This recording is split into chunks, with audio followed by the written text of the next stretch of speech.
அன்பு மாணவர்களுக்கு வணக்கம். ஏற்கனவே ஒரு காணொளியில் நாம் பார்த்திருப்போம். பெயர் சொற்களை, அதாவது அடைப்புக்குறிக்குள்ள பெயர் சொற்களை மாற்றி எழுதுக என்ற ஒரு பகுதியை பார்த்தோம். குமரன் தங்களுக்கு நினைவு வரும் என நினைக்கிறேன். குமரன். அதே போல்தான் பொருத்தமான வேற்றுமைகளை சேர்த்து எழுதுக என்கின்ற இப்பகுதியில் காண இருக்கிறோம். வேற்றுமை உருவுகள் என்பதை நாம் தெரிந்து கொள்ள வேண்டும். சிறிய வகுப்பில் படித்திருப்பீர்கள். ஐ, ஆள், கு, இன், அது, கண்.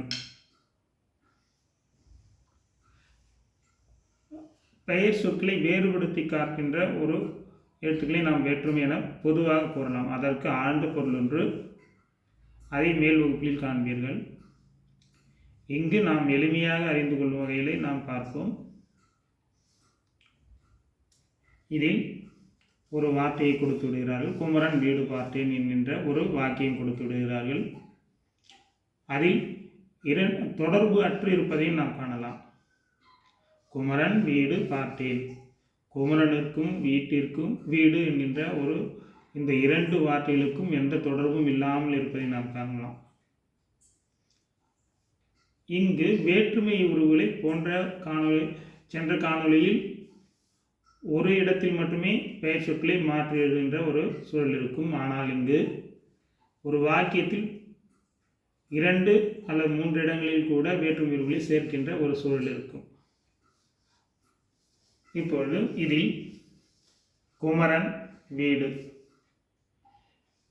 இதில் பொருத்தமான வேற்றுமை உருவை நாம் சேர்க்கிறோம். குமரன் ஐ, குமரனை. வீடு கூட்டலில், வீட்டில். இந்த 2 வேற்றுமைகளை சேர்க்கும்போது குமரனை வீட்டில் பார்த்தேன். மாறன் பேச்சுத்திறன் யார் வெல்ல முடியும். இந்த வாக்கியத்தில் வார்த்தைகள் தனித்தனியாக இருப்பதை அறியலாம். வாக்கியம் என்பது பொதுவாக வார்த்தைகளுக்குள் தொடர்பு இருப்பதை போன்று இருந்தால்தான் அது வாக்கியம். ஆனால் இங்கு மாறன் பேச்சுத்திறன் யார் வெல்ல முடியும். அப்பொழுது இங்கு நாம் வேற்றுமை உருவுகளை சேர்க்க வேண்டும். மாறன் என்பதற்கு இன் என்கின்ற வேற்றுமை உருவை சேர்த்து மாறனின். பேச்சுத்திறன் என்பதோடு ஐ என்கின்ற வேற்றுமையை சேர்த்து இன்னும் ஐயும் சேரும்போது நை, பேச்சு திறனை. யார் என்பதோடு ஆள் என்கின்ற வேற்றுமை உருவு சேர்த்தால் யாரால் வெல்ல முடியும். ஆக மாறனின் பேச்சு திறனை யாரால் வெல்ல முடியும். போட்டி வெற்றி பெற்றது, கலைச்செல்வி பாராட்டுக்கள் குவிந்தன. இங்கும் போட்டி வெற்றி பெற்றது, கலைச்செல்வி, இந்த 3 வார்த்தைகளில் தொடர்பற்று இருப்பதை போல் இருப்பதை காணலாம். ஆக இதில் இல் என்கின்ற போட்டியில் வெற்றி பெற்ற கலைச்செல்விக்கு பாராட்டுக்கள் குவிந்தன.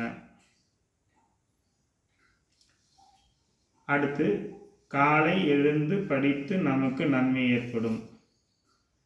படித்தல் என்பது நாம் ஆரம்பத்தில் இருந்து எவ்வாறு படிக்க வேண்டும் என்பதை நம்முடைய தமிழ் இலக்கியங்கள் கூறி வருகின்றன.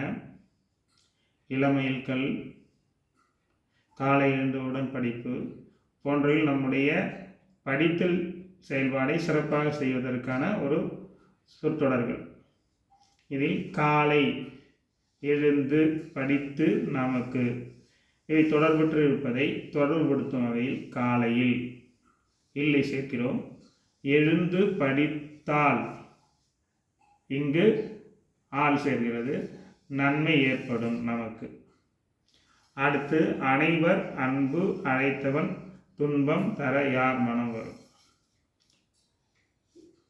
இவ்வாக்கியத்திலும் அனைவரையும் அன்பால் அழைத்தவனுக்கு துன்பத்தை தர யாருக்கு மனம் வரும். இதில் 4 இடங்களில் வேற்றுமை உருவுகள் மற்றும் பயன்படுத்தியிருப்பதை நாம் அறியலாம். அடுத்து சான்றோர் மதிப்பு கொடுத்து வாழ்வு உயரலாம். தொடர்பற்று இருக்கின்ற இவ்வாக்கியத்தில் தொடர்புபடுத்தும் நோக்கத்தில் சான்றோருக்கு கொடுத்தால் வாழ்வில் உயரலாம். சான்றோருக்கு மதிப்பு கொடுத்தால் வாழ்வில் உயரலாம்.